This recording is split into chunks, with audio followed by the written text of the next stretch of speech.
Ayan. Gwapo. Bukas, guys, Valentine. No? Hiniram ko muna yung yung pang cover flower ng aking asawa. Ito yun. Yan. Gagawin ko din siyang flower. No? Ayan. Makikita nyo kung paano ito gagawin. Ayan. Ayan ha. Tingnan niyo. Okay. Okay. Madali lang gawin to. Kasi bulaklak din ang pinanggagalingan nito eh. Ito ang cover ng bulaklak. Bulaklak na.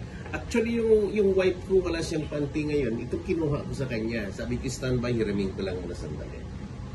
Ganitong ginawa ko niya. Para at least maintindihan natin ng lahat. Doon sa mga nagtitipid, sa mga nagtitipid katulad namin kasi wala kaming pera, pwede na to. Pwede na to. Ayan ha. Ayan. So, bulaklak yan. So, isang bulaklak lang naman pinanggalingan nito eh. Oh? Itong kahuhubad niya lang.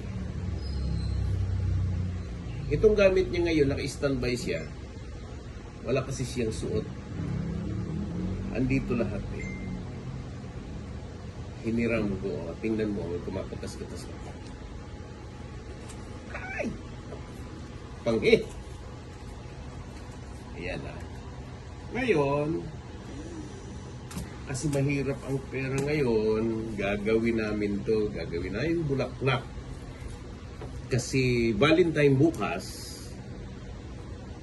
siya, ibibigay ko. Okay. Pagbalik namin, makikita nyo na ang Pins products. Okay?